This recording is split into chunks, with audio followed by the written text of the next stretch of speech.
شاہ کونین تعظیم کو اٹھ گئے، آ گئی سامنے سے اگر فاطمہ۔ معزز و محترم سامعین و ناظرین، تقریباً 1400 سال سے ایک مسئلہ گردش کرتا ہے اور وہ مسئلہ ہے باغ فدق کا۔ باغ فدق حضرت فاطمہ الزہرا سلام اللہ علیہا کا حق تھا یا نہیں تھا؟ حضرت ابوبکر صدیق رضی اللہ تعالیٰ نے دیا یا نہیں دیا؟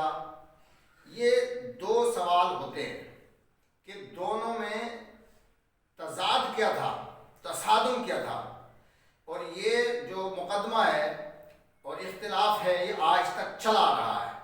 تو اس اختلاف پر میں قاری احمد حسن امروہہ یو پی انڈیا پوری دنیا کے مفتیان کرام سے صرف سیدھے سادھے دو سوال کرنا چاہتا ہوں۔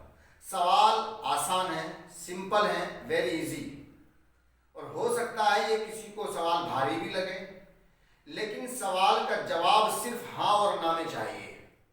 اگر مگر ادھر ادھر یہ وہ تعویل توجیہ مشروط جواب نہیں چاہیے، صرف ہاں اور نہ میں جواب چاہیے۔ دو سوال ہیں اور دونوں ہی آسان ہیں۔ میں تمام مفتیان کرام کے جواب کا منتظر رہوں گا۔ آج 7 فروری 2021 ہے، میں یہ آج اپنا بیان جاری کر رہا ہوں۔ سوال دو ہیں۔ سوال نمبر 1، قرآن کے مطابق مال فے میں حضور علیہ السلام کے رشتہ داروں کا عارضی طور پر کچھ حق تھا یا نہیں؟ سوال دوبارہ سن لیں، ذہن نشین کر لیں، آرام آرام سے بول رہے ہیں۔ قرآن کے مطابق مال فے میں حضور علیہ السلام کے رشتہ داروں کا عارضی طور پر کچھ حق تھا کہ نہیں؟ جواب صرف ہاں یا نہ میں دیں۔ اب اگر یہ ہاں کرتے ہیں تب بھی پھنستے ہیں اور نہ کرتے ہیں تب بھی پھنستے ہیں۔ ہاں کریں گے تب بھی پھنسیں گے اور نہ کریں گے تب بھی پھنسیں گے۔ میں آپ کو سمجھا دوں وہ کیسے۔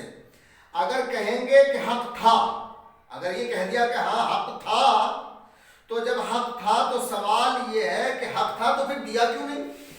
اگر یہ کہتے ہیں قرآن کے مطابق حضور صلی اللہ علیہ وآلہ وسلم کے رشتہ داروں کا عارضی طور پر حق تھا، اگر ہاں میں جواب دیتے ہیں تو پھر جب حق تھا تو حضرت فاطمہ الزہرا کو ملا کیوں نہیں اور دیا کیوں نہیں؟ اور اگر کہیں گے کہ فاطمہ الزہرا سلام اللہ علیہ کا حق نہیں تھا، یعنی حضور کے رشتہ داروں کا حق نہیں تھا، تو قرآن کا انکار، اور آپ جانتے ہیں کہ قرآن کا منکر کیا ہے۔ تو سامعین محترم، سوال مجھے صرف ہاں اور نہ میں چاہیے کہ حضور علیہ السلام کے رشتہ داروں کا قرآن کے مطابق مال فے میں عارضی طور پر کچھ حق تھا یا نہیں، ہاں اور نہ میں۔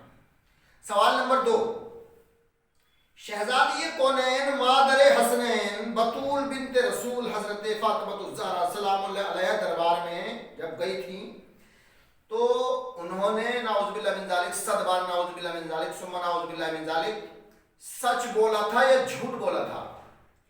شہزادی کونین نے دربار میں حضرت ابوبکر صدیق رضی اللہ تعالیٰ عنہ کے دربار میں جب اپنا حق لینے کے لیے گئی تھی تو سچ بولا تھا یا جھوٹ بولا تھا؟ صرف ہاں اور نہ میں جواب چاہیے، صدق یا کذب، ہاں اور نہ، ادھر ادھر اگر مگر یہ وہ کیا کیوں کچھ نہیں، نہ کوئی تعویل، نہ کوئی توجیہ، نہ کوئی مشروط جواب، صرف جواب ہاں اور نہ میں چاہیے۔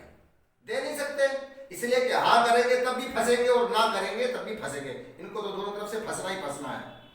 ہاں کریں گے تو صاحب جب فاطمہ الزہرا سلام اللہ علیہا سچی ہیں تو ان کا یقین کیوں نہیں کیا گیا؟ ان کا یقین کیوں نہیں کیا گیا؟ اگر فاطمہ سچی، اگر کہیں گے کہ ہاں فاطمہ سچی ہیں تو پھر ان کا یقین کیوں نہیں کیا گیا؟ اگر یقین کرتے تو حق مل جاتا، اس لیے یقین ہوتا تو حق ملتا، یقین نہیں تھا اس لیے حق نہیں دیا۔ اور اگر آپ کہتے ہیں کہ فاطمہ الزہرا نے نعوذ باللہ من ذالک کذب سے کام لیا تو پھر قرآن کی کئی آیتوں کا انکار ہوتا ہے۔ نمبر 1 تو آیت مباہلہ، فَقُلْ تَعَالَوْا نَدْعُ أَبْنَاءَنَا وَأَبْنَاءَكُمْ وَنِسَاءَنَا وَنِسَاءَكُمْ وَأَنفُسَنَا وَأَنفُسَكُمْ ثُمَّ نَبْتَهِلْ فَنَجْعَلْ لَعْنَتَ اللَّهِ عَلَى الْكَاذِبِينَ۔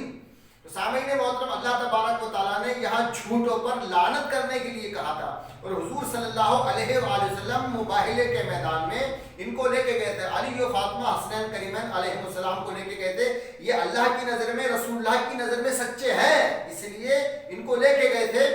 نجران کے عیسائیوں نے ان کی صداقت کو مان لیا، ہار گئے اور جزیہ دینا قبول کر لیا، تو یہ سچے ہیں، اس آیت کا انکار ہو جائے گا۔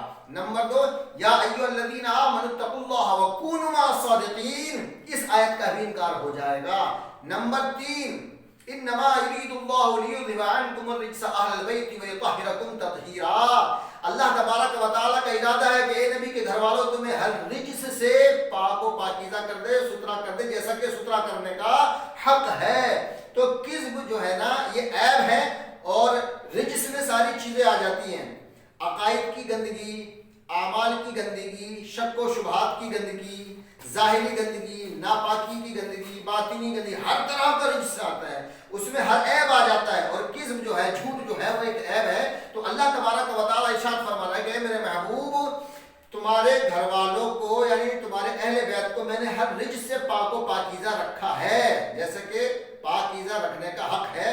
تو جب اللہ تبارک و تعالیٰ ہر عیب سے پاک بتا رہا ہے، اور کذب بھی ایک عیب ہے، تو پھر آپ کیا جواب دیں گے؟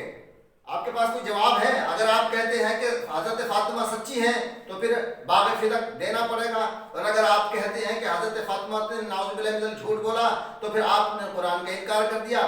آپ سے بھی جانتے ہیں کہ منکر قرآن کیا ہوتا ہے۔ اللہ تبارک و تعالی ہم سب کو اہدنا الصراط المستقیم پر چلنے کی توفیق عطا فرمائے، آمین۔ وآخر دعوانا الحمدللہ رب العالمین۔ میں جواب کا منتظر رہوں گا۔